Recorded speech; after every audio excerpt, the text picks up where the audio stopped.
Welcome to Politely Pushy. I'm your host, as always, Eric Chemi. Eric Chemi. Politely Pushy. Politely Pushy. I'm Eric Chemi, and this is Politely Pushy. Welcome to Politely Pushy. I'm your host, as always, Eric Chemi. Today, my guest is the first ever person I've seen themselves described as a blogalyst. So, Peter, what does that mean? I think I can piece together what a blog and an analyst means, but what do you think it means? How did you come up with that name? I've never seen that word before, even though it seems to me it could describe a lot of people that I know. It wasn't mine. I can't remember which PR guy at an event came up with it, because at the time there were people that were blogging, and then there were like industry analysts, and I happened to mix kind of the two things together. So he was like, "You're not really a straight blogger, so let's coin a term for that," and that was the term he came up with. It's because I spent a lot of time talking about the industry, but it's not a complaint thing. It's more of a like, this is the problem and this is how we should fix it. So that's what makes me a little different. I'm not just ranting and complaining. Are there a lot of people that you know who are just ranting and complaining? During the mid 2000s, there were a lot, but a lot of people stopped blogging because it takes a lot of time and they weren't making any money on it, so they stopped. Where did they go? What happened to those people? I don't know.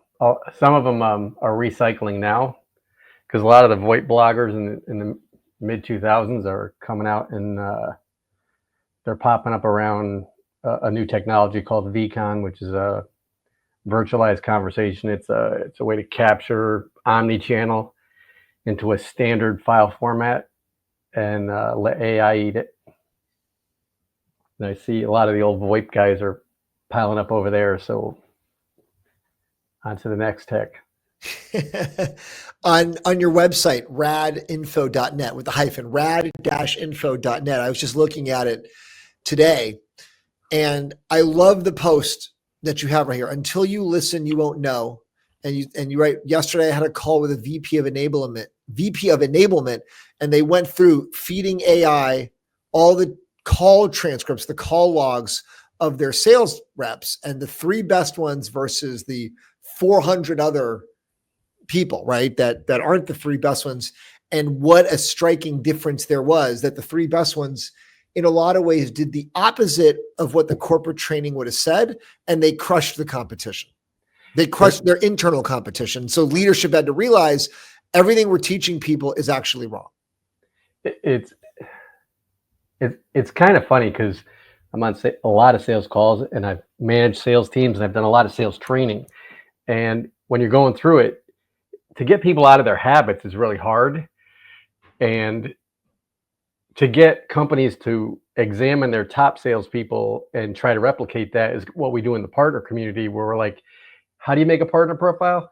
You take your top 5 partners, figure out, all the characteristics you can, and then duplicate that, right?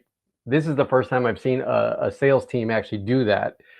And, I was on a sales call today with the CEO of a client company, and he did most of the talking, and I was like, wow, you're doing this wrong. The whole idea of a sales call is to let the customer talk, right? Ask questions, let them talk, take notes, figure out what the pain points are, then propose a solution, not talk your way into a sale. It's more of a be quiet. And AI right now, whether it's read.ai or Notes or Otter or whoever you're using for note taking, there's a score on the bottom of how often you spoke during the meeting and stuff like that. Those are important metrics to be looking at, because if you're the one doing the most talking, you're probably doing too much selling, not enough listening, which is required to do the selling. Does that work for podcast episodes too? Probably. I mean, your best interviewers ask great questions and then sit back and let the other person tell a story, and then active listening, you just help them expand upon that or move it along to the next subject matter. It's or you get really good banter going back and forth. That makes a really good podcast too. Yeah, because I think about it like, oh, am I talking too much? I think all hosts wonder, are they talking too much? Because no host is ever talking too little, if that makes sense. Yeah, I totally understand that. So talk about your role right now. If you had to describe yourself, right, you're doing Red Info, but you're doing consulting. You said you're doing sales training. You're helping with all these different components of it. How do you break down on a pie chart the percentage of your work that is, let's say, being an analyst, being a writer, being a trainer, being a consultant, being a speaker? There's so many things that you're doing. Right. It fluctuates throughout the year. If you took a year as a pie chart, I guess it's, especially this year, being an agent has been probably 55% of what I've been doing. I spent a lot of time with end users this year. Did you say being an agent? I want to hear that right. Yeah, I'm a telco agent too. So I spent a lot of time in front of end users actually selling technology. And this is the first year that that's been a majority of my time. Then I'd say sales training was probably about 15%. There's probably a couple more sales training sessions I left to do this year. Writing has probably been about 15% this year. And then consulting has been pretty much the rest. That's about how it breaks down. But it does vary. What do you find is the most changed because of AI? Where do you feel like, okay, 3 years ago, I was doing it a certain way, but because of AI, this particular part of my job is totally different? Mm-hmm. I don't think anything's really been affected by AI yet, other than having to explain the hype to business owners, right? I'm more of a realist when it comes to technology than a pie in the sky kind of guy. And I use real world use cases for how I talk about stuff. I don't usually hype tech. I usually talk about it in how a business is going to benefit from it. Because at the end of the day, that's what we're all hoping for. And AI, there's lots of studies out. I was just reading one yesterday from MIT where 90% of enterprises are having failures in their AI projects because, one, nobody really knows what they're doing. Two, they don't have the right KPIs on the project. So that, one of my clients doing a pilot right now with a call center with AI. And I was in on the scope. And then I saw their press release today on what they were using for KPIs, and it doesn't match what was in the scope. So I'm wondering how that's going to match up when they go evaluate whether or not the pilot worked. Why do you think that happened, or how do you think that happened? I think the marketing team put together the KPIs after the technical team and the management put together the scope. That's what I think happened. But and then is there a role for you to try to correct that, or do you just sit back quietly and watch them sort it out? No, I'm trying to correct it actually right now. I got the pre-release for the press release, and we're working on correcting some of those things right now before it gets haywire.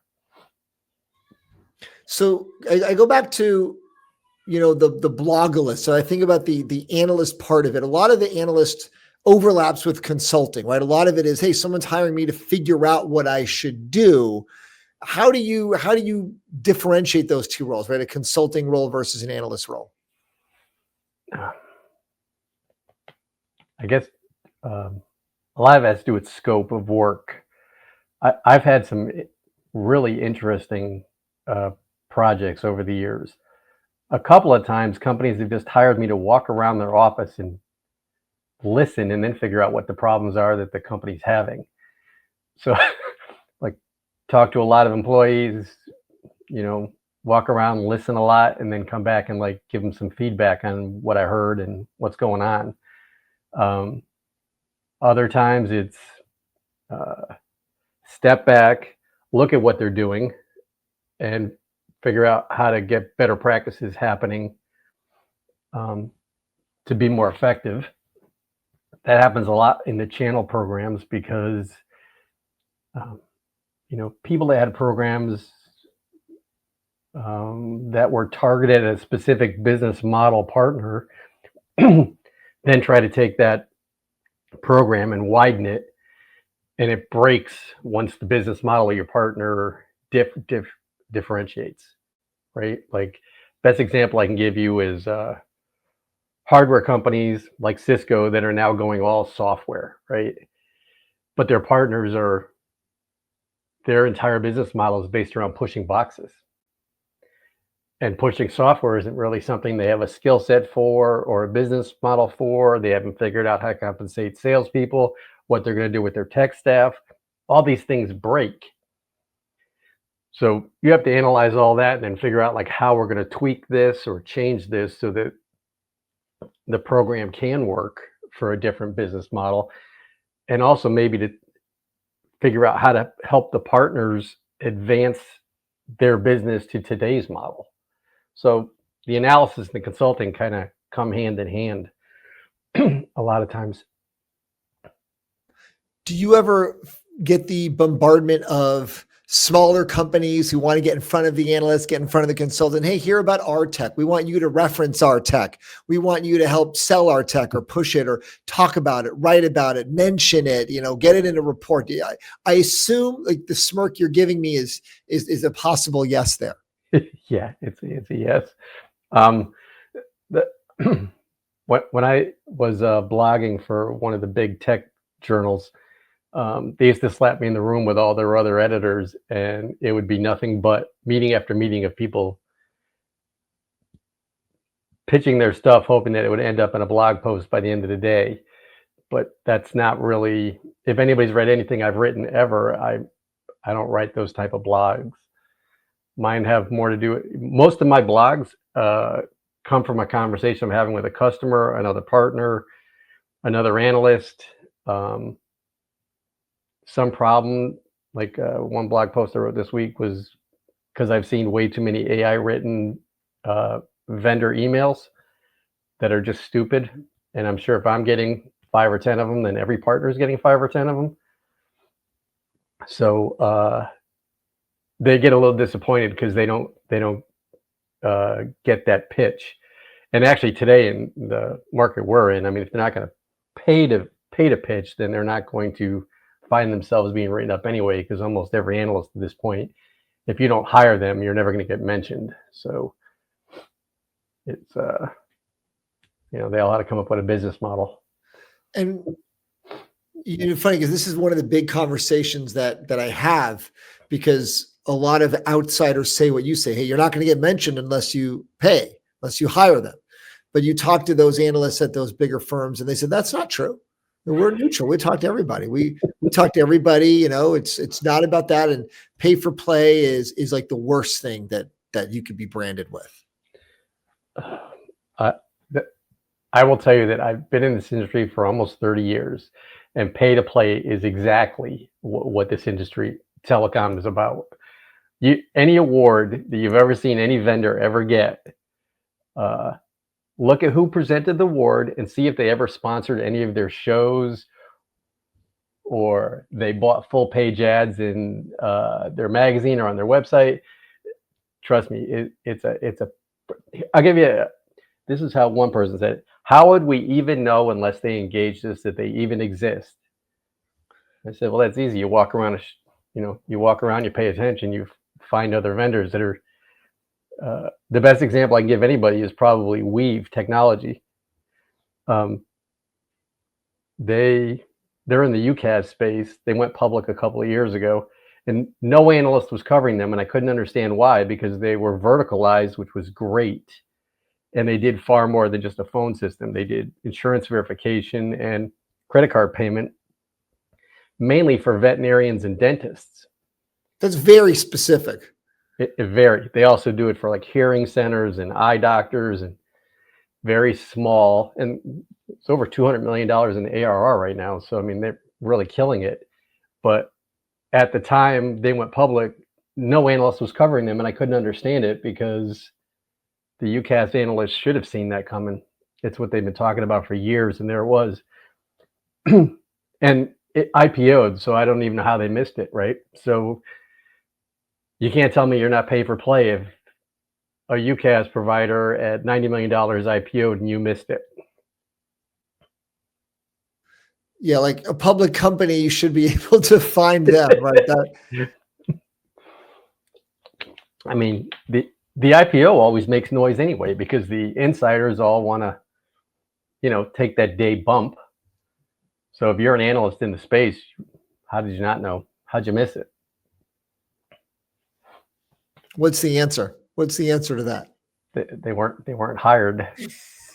They didn't buy an ad. They didn't sponsor a conference. But then is that the failure of that company then? The failure of the company, like, hey, you're not playing the game. This is how the game works. You gotta put in some coins here. Yes and no. I mean, if that's how you want to go about it, then you can do it that way. But I mean, they got from 90 to 200 million in ARR without playing that game. So good for them. They're not rocketing.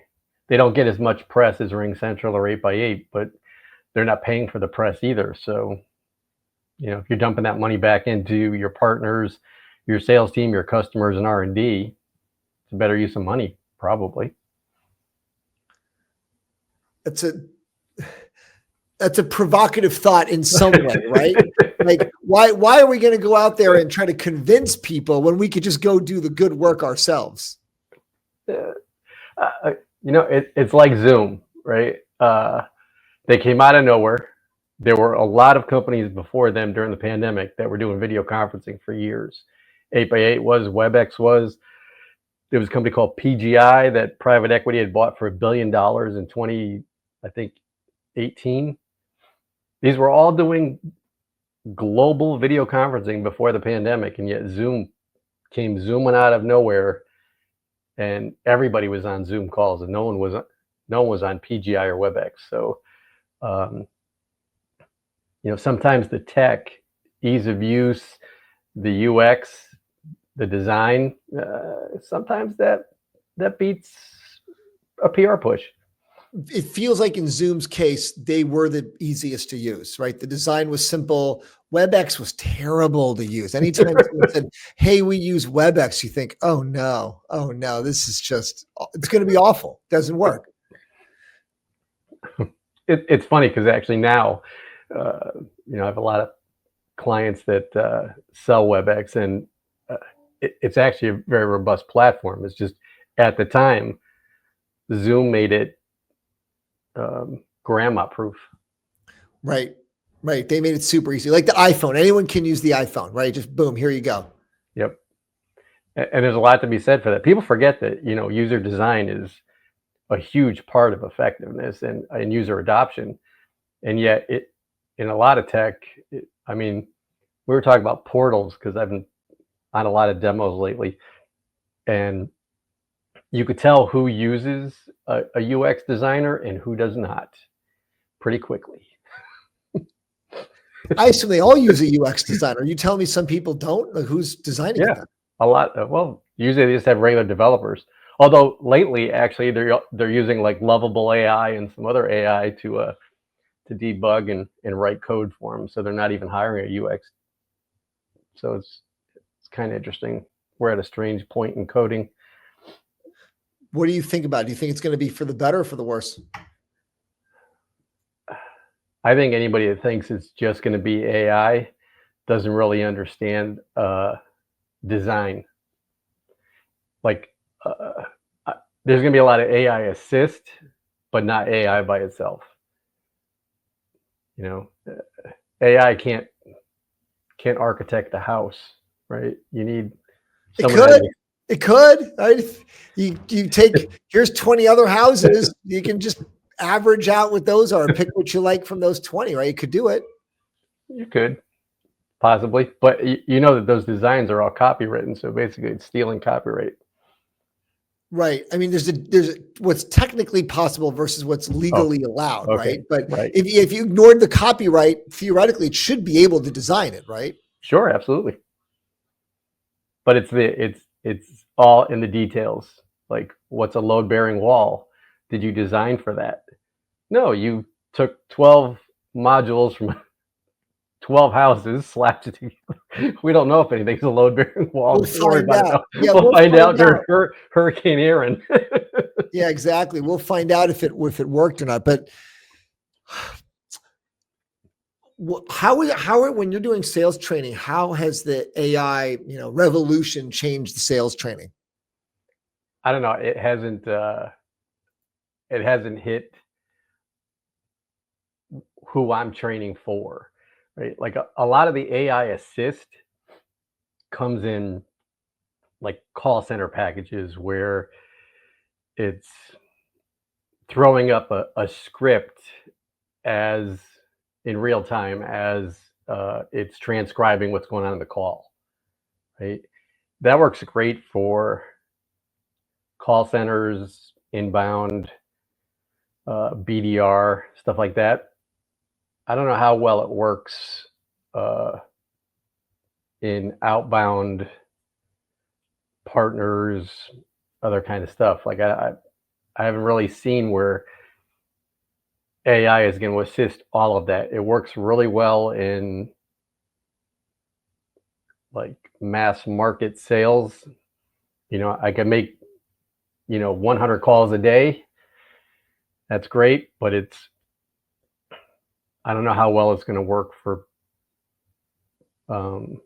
salespeople that aren't making 100 calls a day, that are calling into their network, calling old customers, calling current customers, stuff like that. I don't know how well it's going to assist.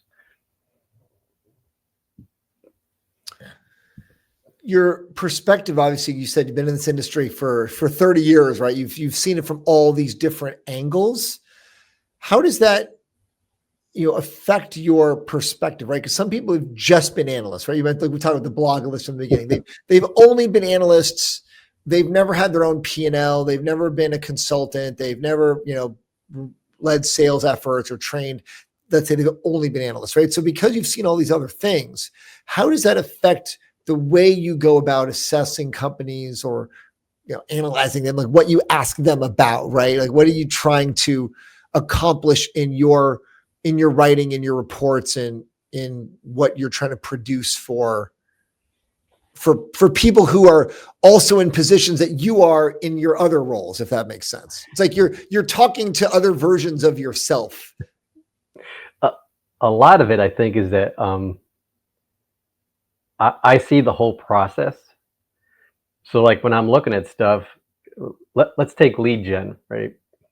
When you're in lead gen, the most important part of lead gen isn't actually generating the lead. It's tracking it through the sales process and making sure it drops into somebody in 5 minutes, and that person acts on it within 5 minutes, because the lead only has like a 30 to 45 minute bake time before it goes bad. Right. So if you're doing lead gen, you can hire, and I have a lot of clients that they hire a third party, and then the leads, well, what happened? I don't know. Well, how? It's the process, right? So a lot of it, when we've gone in over the years, I'm not looking at like one piece. I'm like already backtrailing it. Where is it going to break, right? Like this all looks good here, but maybe here it's broken, or it's going to break here, or you didn't think about how you were going to track it along this way. And a lot of times, this doesn't happen so much now, but it was happening at the time. Operations and sales were always at odds.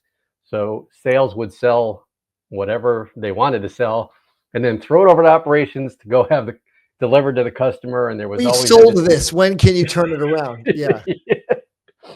And I know we can't really do this, but do the best you can. As long as it's close enough. Yeah. Yeah. I just want my commission. So could you just? And there were ways that we worked to make sure that wasn't broken either.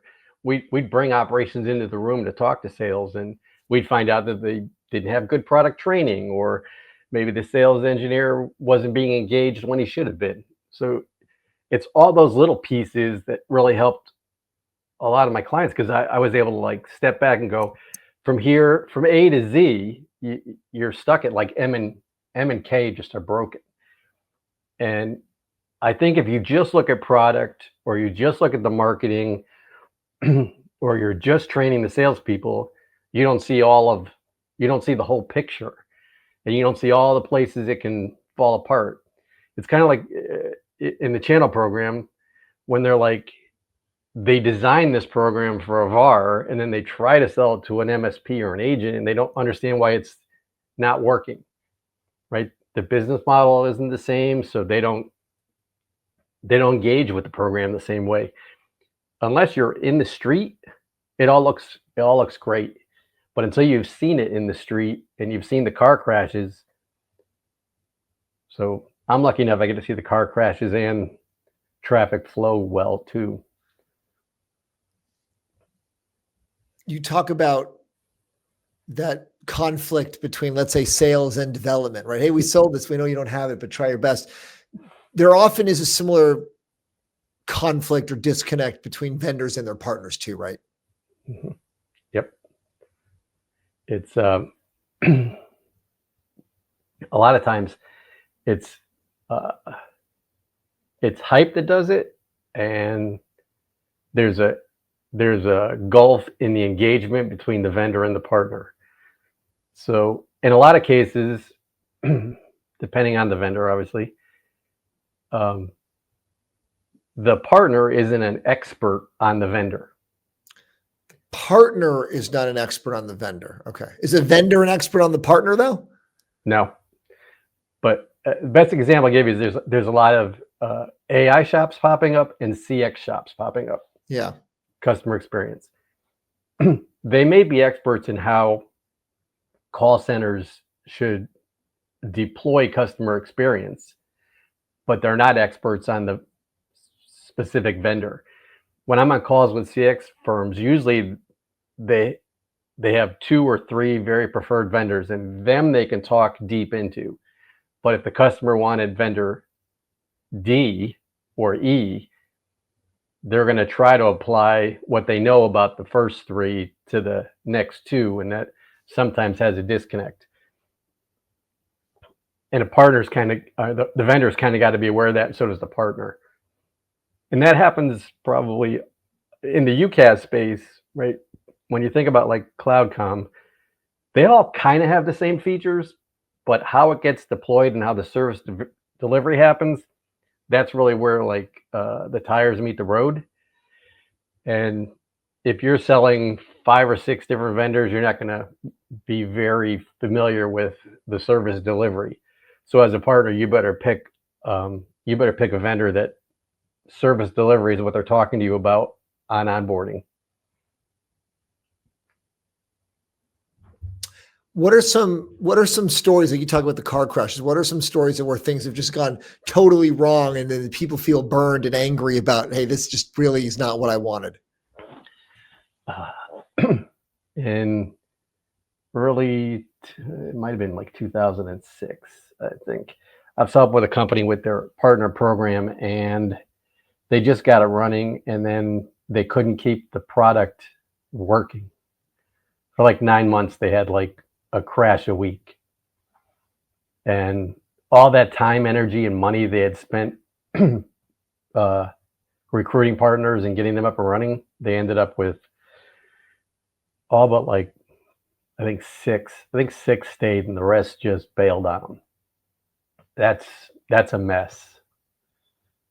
That's probably the worst mess I've ever seen. I've seen some others where I've seen vendors decided they were going to go to channel, this happened recently with a product, not realizing the buyer was the CMO, and basically partners don't sell into the marketing department. I mean, that's really not who we're selling to. We sell to the tech department or utilities or network or lots of other partners. We hardly ever touch marketing. So they spend all this time, money, they're at events, they're pushing it, and then 4 months later, they don't have a sale, and they're like, "What went wrong?" I'm like, "You had a partner fit mismatch because your buyer persona did not match up with the partners you were chasing." And they didn't even know that was a thing, right? Like, what do you mean? Like they're selling to that. Yeah. They're selling to that company. That company is who we want as a client. I'm like, yes, but the buyer is not who they talk to. And they're thinking, vendors think, well, why can't they just like get into that department? Because it's not what they do. right? When I'm in there, I know, hey, could you hand me off to the marketing department so I can go talk to them about buying this other tech? That rarely So what's happens. the advice for that situation? How do you help them? You got to have a better partner fit. You got to have a partner profile. And to do that, you also have to have a customer profile and a buyer persona. Like, who's the buyer? Okay, who's your ideal customer? What partners touch that? Touch both. If you don't know, and that's mainly the problem, like most vendors, who's your customer? Everybody. I'm like, no, you're not Lay's potato chips. You're not Hood milk, right? Yeah. Like, not everybody's buying your shit. Like, Everybody. Your specific high-tech thing is definitely not for everybody. Yeah. it's, like, I try to like bring it back to earth for them. Like, the largest alternative carriers like CBeyond, USLEC, Paytech, they maxed out at 55,000 customers, right? So it's get the next 1,000. It's not I need to get 1,000,000. It's I need to get 1,000 that will pay me, find me valuable, and I can profit off of, and then repeat. But they all have this thing that they're gonna like turn it on, and 1,000,000 people are gonna come through the door and want to buy it, and they're going to be AT&T, and that's the reality of the situation. That's just a lousy way to go to market. So what's your best advice for someone? Let's say someone's listening to this, right? Let's say it's one of our clients, right? One of our startup clients that wants to make an impact in the space. They want to get on your radar. They want to have a better partner fit. They want to get into the right customers. Let's say a 90-day, hey, do this thing for the next 90 days to get yourself up to speed. Maybe you're up and coming, but people don't know if they can trust you. They don't know if they want to bring you on, but maybe let's assume the tech works. Or let's assume it's not going to crash once a week. What should they do? Okay. Use the formula for Startup Week, right? Startup Week is a national thing. I've mentored lots of startups through that. Go to the mall and talk to people about your product. If you don't have customers yet, if you're, just wireframed out your app, go to the mall and just talk to people about your app. Get their feedback. If you've already have customers, talk to them. What are they doing with it? What don't they like? What do they like? How are they interacting with the app? If you don't know, this is the best way to find out. And then from that feedback, you can figure out like what's the benefit. I'll give you a little example on how like that real times. This goes back to like 2005 or 2006, but I was talking to this guy. I just sold him his first UCaaS thing, and I'm like, well, what do you like about it? He goes, I actually like voicemail to email. Because on my BlackBerry, I have big fat thumbs, and I'm always fat thumbing stuff. So I can just forward the voicemail to whoever needs to read it to go help that customer.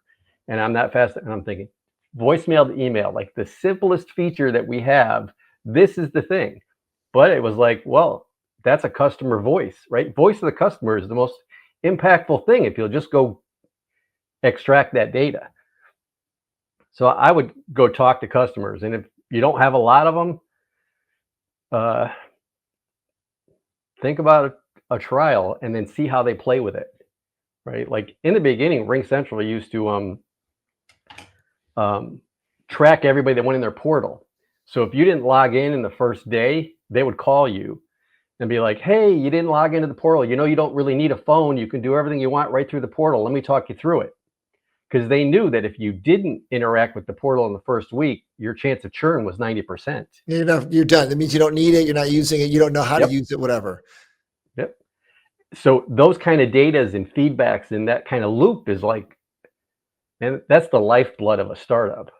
How much does freemium still work? I think it works well. I mean, Zoom has it. Right. Right. The thing about freemium is, one is you're going to get a lot of feedback on the product. And then two, you have to have a very real benefit for them to pay for it. And you have to have a sales team that is able to do the upsell. And if you think about some of your best SaaS, HubSpot is a great example of freemium to premium, right? Their CRM is awesome, and it doesn't cost anything until you want to use premium features, and then it starts costing you. So it can be done. I mean, it really depends on, like, the thing about HubSpot is they're using the CRM just to get you into their ecosystem. And then they have an incredible upsell organization working on you. And not everybody has that, but that model, everyone should be examining and breaking down. I like it. I like it. I was thinking about what are some other pieces of advice for companies, but I think you've given a good set of freemium ones right here. I feel like the rest they got to pay for, right? You can't give it too much away. This has been great, Peter. Thanks so much for the time today. Thank you. It was wonderful. We'll talk to you soon. Thank you to my guest, and thanks for listening. Subscribe to get the latest episodes each week, and we'll see you next time.